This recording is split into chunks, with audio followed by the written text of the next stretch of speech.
안녕하세요. 저희 채널을 늘 사랑해 주셔서 감사합니다. 구독 신청, 좋아요, 댓글, 그리고 알람 설정해 주시면 채널 운영에 큰 도움이 되겠습니다. 그리고 주변에 문학 좋아하시는 분들께 저희 채널 추천도 부탁드릴게요. 이효석 작가의 단편소설 수탉 낭독해 드릴 건데요. 이효석님은 한국 단편문학의 전형적인 수작 메밀꽃 필 무렵을 쓰신 작가죠. 1907년 강원도 평창에서 태어났습니다. 1928년 조선지광의 단편 도시와 유령이 발표됨으로써 동반 작가로 데뷔를 했고요. 이어서 행진곡, 기우 등을 발표하면서 동반 작가를 청산하고 구인회에 참여해서 돈, 수탉 등 향토색이 짙은 작품을 발표했습니다. 바로 얼마 전에 돈이라는 작품 저희가 올려드렸죠. 이 돼지 돈자입니다. 1934년 평양 숭실전문학교 교수가 된 다음에는 산, 들 등 자연과의 교감을 수필적인 필체로 유려하게 묘사한 작품들을 발표했고요. 1936년에는 그 유명한 메밀꽃 필 무렵을 발표했습니다. 그 후에는 서구적인 분위기를 풍기는 장미 병들다, 장편 화분 등을 계속 발표하면서 성 본능과 개방을 추구한 새로운 작품 경향으로 주목을 끌기도 했습니다. 단편소설 수탉의 줄거리를 먼저 소개해 드릴게요. 주인공 을소는 닭을 알뜰히 키우는 학생입니다. 닭을 팔아서 수업료를 내고 있으니까 닭은 참 귀한 존재겠죠. 근데 요즘은 울적한 마음에 닭을 키우는 일에도 시큰둥합니다. 그것은 능금, 즉 사과서리를 하다가 들켜서 학교에서 무기정학 처분을 받았기 때문입니다. 게다가 설상가상으로 자신의 실수로 인해서 복녀와도 멀어지게 됩니다. 을소는 자기가 키우는 닭 중에 아주 못난 수탉 한 마리와 자신을 비교하게 되는데요. 무능한 사내이기 때문에 복녀에게까지 버림을 받았다고 생각하는 거죠. 그 결말은 어떻게 귀결될까요? 이렇게 이 작품에서는 수탉과 주인공 자신의 처지를 교묘하게 연결시키고 있는 것이 아주 흥미롭게 전개되는데요. 자신의 무능하고 침울한 내면을 아주 간결하면서도 치밀하게 표현하고 있습니다. 비슷한 느낌의 작품이 한 편 더 있는데요. 같은 이효석 작가의 단편소설 소라입니다. 이 작품도 함께 비교하면서 감상하시면 좋겠습니다. 또 이효석 작가의 작품들로만 모아놓은 재생 목록도 있으니까요. 관심 있으시면 저희 채널에서 찾아보시기 바랍니다. 본 동영상 설명란에도 링크를 걸어 놓았습니다. 그럼 지금부터 이효석 작가의 단편소설 수탉 낭독해 드릴게요. 을소는 요사이 울적한 마음에 닭 시중도 게을리하게 되었다. 그 알뜰히 기르던 닭들이 도무지 눈에도 들지 않으며 마음을 당기지 못하였다. 모이는 세로에 뜰 앞을 어른거리는 꼴을 보면 나뭇개비를 집어들게 되었다. 치우지 않은 우리 속은 지저분하기 짝이 없다. 2마리를 팔면 한 달 수업료가 된다. 우리 안의 수요가 차차 줄어짐이 그다지 애틋한 것은 아니었다. 도리어 제때 가질 운명을 못 가지고 우리 안을 헤매는 한 달 동안의 운명을 벗어난 2마리의 꼴이 눈에 거슬렸다. 학교에 안 가는 그 한 달 수업료가 늘려진 것이다. 그 2마리 중에서도 못난 한 마리의 수탉, 가장 초라한 꼴이었다. 허울이 변변치 못한 위에 이웃집 닭과 싸우면 판판이 졌다. 물어뜯긴 맨드라미에는 언제 보아도 피가 새로이 흘러있다. 거정눈인데다가 한쪽 다리를 전다. 죽지의 깃이 가지런하지 못하고 꼬리조차 짧았다. 어떤 때는 암탉에게까지 쫓겼다. 수탉 구실을 못하는 수탉이 보기에도 민망하였으나 요사이 와서는 민망한 정도를 넘어 보기 싫은 것이었다. 더구나 한 달의 운명을 우리 안에 더 붙이게 된 것이 을손에게는 밉살스럽고 흉측스럽게 보일 뿐이었다. 학교에 못 가는 마음이 몹시 답답하였다. 능금을 따고 낙원을 쫓겨난 것은 전설이나 능금을 따다 학교를 쫓겨난 것은 현실이다. 농장의 능금은 금단의 과실이었다. 을손들은 그 율칙을 어긴 것이다. 동무들의 꿰매에 빠졌다기보다도 을손 자신 능금의 유혹에 빠졌던 것이다. 능금은 사치한 욕망이 아니다. 필요한 식욕이었다. 당번은 5명이었다. 누에를 다 올린 후라 별로 할 일 없이 한가하였던 것이 일을 저지른 시초였는지 모른다. 잡담으로 자정이 되기를 기다렸다가 일제히 방을 나가서 어둠 속에 몸을 감추고 과수원의 철망을 넘었다. 먹다 남은 것을 아궁이 속에 넣은 것은 감쪽 같았지만 마지막 한 개를 방구석 뽕잎 속에 간직한 것이 실책이었다. 이튿날 아침 과수원 속에 발자취가 문제되었을 때 공교롭게도 뽕잎 속에 그 한 개가 발견되었다. 수색의 길은 빤하다. 간밤에 5명의 당번이 차례로 반 담임 앞에 불리게 되었다. 굳게 언약을 해놓고서도 어느 때나 마찬가지로 그 어디로부터인지 교묘하게 부서진다. 약한 한 사람의 동무 입에서 기어이 실토가 된 모양이었다. 한 사람씩 거듭 불려 들어갔다. 2번째 호출이 시작되었을 때 을소는 괴상한 곳에 있었다.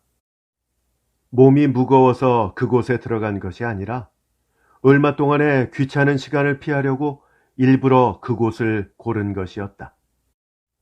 한 사람이 들어가 간신히 웅크리고 앉았을 만한 네모진 그 좁은 공간. 거북스럽기는 하여도 가장 마음 편한 곳도 그곳이었다. 그곳에 앉아 있으면 마치 바닷물 속에 잠겨 있는 것처럼 몸이 거뿐한 까닭이다. 밖 운동장에서는 동무들의 짓거리는 소리, 웃음소리, 달리는 소리에 섞여 공구르는 가벼운 소리가 쉴 새 없이 흘러와서 몸은 그 즐거운 소리를 타고 뜬 것 같다. 을소는 현재 취조를 받고 있을 당번의 동무들과 자신의 형편조차 잊어버리고 유유히 주머니 속에서 담배를 한 개 집어내서 불을 붙였다. 실상인즉 담배도 능금처럼 금단의 것이었지만 율칙을 어기는 것은 인류의 조상이 끼쳐준 아름다운 공덕이다. 더구나 그곳에서 한 모금 피우기란 무상의 기쁨이라고 을소는 생각하는 것이었다. 이것도 그곳의 특이한 풍속으로 벽에는 옷을 입지 않을 때의 남녀의 원시적 자태가 유치한 필치로 낙서되어 있다. 간단한 선, 서툰 그림이면서도 그것은 일종의 기쁨이었다. 을손도 알 수 없는 유혹을 받아 주머니 속에서 무딘 연필을 찾아서 향기로운 연기를 길게 뿜으면서 상상을 기울여 그림을 그리기 시작하였다. 능금을 몰래 먹고 담배를 피우고 낙서를 하며 위반을 거듭하는 동안에 을소는 문득 학교가 싫은 생각이 불현듯이 들었다. 가령 학교에서 능금 딴 제자를 문초한 교사가 일단 집에 돌아갔을 때 이웃집 밭에 능금을 딴 자기 어린 아들을 무슨 방법으로 처벌할 것이며 그 자신 능금을 따던 소년 시대를 추억할 때 어떤 감상과 반성이 생길 것인가. 또 혹은 학교에서 절제 미덕을 가르치는 교사 자신이 불의의 정욕에 빠졌을 때 그 경우는 어떻게 설명하여야 옳을 것인가. 마치 십계명을 설교하는 목사 자신이 간음의 죄에 신음하는 것과도 흡사한 그 경우를 말이다. 가깝게 생각해서 특수한 과학과 기술을 배워보았자 그것을 이용할 자신의 농토조차 없는 형편이 아닌가? 변변치 못하다, 초라하다, 잣달한 보수를 바라 이 굴욕을 받는 것보다는 차라리 좁고 거북한 굴레를 벗어나 아무데로나 넓은 세상으로 뛰고 싶다. 을손의 생각은 고삐를 놓은 말처럼 그칠 바를 몰랐다. 아마도 오래된 듯하다. 하학 종소리가 어지럽게 울렸다. 이튿날 아버지는 단벌에 나들이 두루마기를 입고 학교에 불려갔다.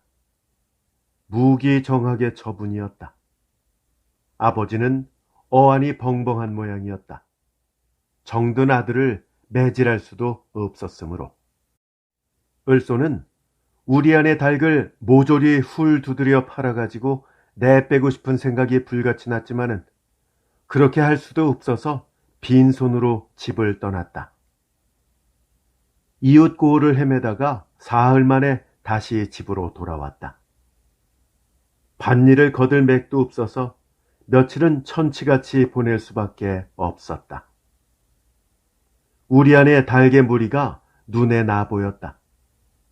그 가운데서도 못난 수탉의 꼴은 한층 더 초라하다. 고추장에 밥을 비벼서 먹여도 이웃집 닭에게는 지는 가련한 신세가 보기에도 안타까웠다. 못난 수탉? 내 꼴이 아닌가? 을소는 화가 버럭 났다. 한가한판이라 복녀와는 자주 만날 수 있는 처지였지만 겸연쩍은 마음에 도리어 주저되었다. 을손의 처분을 복녀는 확실히 좋게 여기지는 않는 눈치였다. 복녀는 의지의 여자였다. 반년 동안의 원잠종 제조소에 견습생 강습을 마친 터라 오는 봄부터는 면회 잠업지도생으로 나아갈 처지였다. 걸핏하면 게을리 되는 을손의 공부를 권해주고 매질하여 주는 복녀였다. 학교를 마치면 맞들고 벌자는 언약이었으나 을손의 이번 실수가 복녀를 실망시킨 것은 확실하였다. 무능한 사내, 복녀에게 이같이 의미 없는 것은 없었다. 하루 저녁 복녀를 찾았을 때 을소는 모든 것을 확적히 알았다. 나온 것은 복녀가 아니요 복녀의 어머니였다. 앞으론 출입도 피차에 잦지 못하게 될 것을 생각하니 섭섭하기 그지없네. 뜻을 몰라 우두커니 서 있으려니까 복녀의 어머니가 말을 이었다. 기어이 알맞은 사람을 하나 구해봤네. 천근 같은 무쇠가 등골을 내리쳤다. 조합에 얌전한 사람이 있다기에 더 캐지도 않고 작정해버렸어. 복녀를 찾아볼 생각도 못하고 을소는 허전허전 뛰어나왔다. 복녀의 뜻일까? 아니면 춘향모의 짓일까? 물을 필요도 없었다. 눈앞이 어둡고 천지가 헐어지는 것 같았다. 며칠 동안은 눈에 아무것도 어리지 않았다. 앙상한 밤송이 같은 현실. 한 달이 넘어도 학교에서는 복학의 통지도 없었다. 저녁 때였다. 닭이 우리 안에 들어 각각 잠자리를 차지하였을 때 마을 갔던 수탉이 어슬어슬 돌아왔다. 또 싸운 모양이었다. 찢어진 맨드라미에는 피가 생생하고 퉁겨진 죽지의 깃이 거꾸로 뻗쳤다.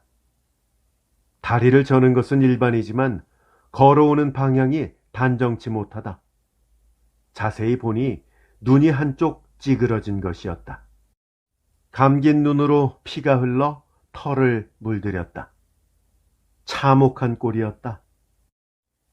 측은한 생각은 금세 미움의 감정으로 변하였다. 을소는 불같은 화가 버럭 났다. 그 꼴을 하고 살면 뭐해? 살기를 띤 손이 부르르 떨렸다. 손에 잡히는 것을 되건 말건 달객에 던졌다. 공교롭게도 명중돼서 순간 다리를 뻗고 푸득거리는 꼴에서 을소는 시선을 피해버렸다. 끊었다 이었다 하는 가엾은 비명이 을손의 우정을 뒤 흔들어 놓는 듯 하였다. 이효석 작가의 단편소설 수탉 소개해드렸습니다. 재밌게 잘 들으셨는지요? 저희 채널에 이효석 작가의 다른 작품들도 이미 많이 올려놓았습니다. 메밀꽃 필 무렵은 물론이고요. 가을과 사냥, 줄이면, 돈, 일기, 소라 같은 작품들을 만나보실 수 있습니다. 이 중에서 특별히 이효석 작가의 향토색 짙은 작품을 꼽을 때 이 수탉과 함께 언급되는 작품이 있죠. 바로 돈이라는 작품인데요. 수탉과 비교해서 들어보시기를 바랍니다. 그리고 소설 중에 달객에 고추장을 먹여도 힘을 쓰지 못한다는 내용이 나오죠. 어디선가 들은 듯하지 않습니까? 네, 바로 김유정의 단편소설 동백꽃에도 비슷한 내용이 나옵니다. 말 나온 김에 동백꽃도 다시 한번 감상하시는 것은 어떨까요? 구독 신청, 좋아요, 댓글, 알람 설정 다시 한번 부탁드리면서 저는 인사드리겠습니다. 함께 해주셔서 감사합니다. 다음에 더 좋은 작품으로 찾아뵐게요. 안녕히 계십시오.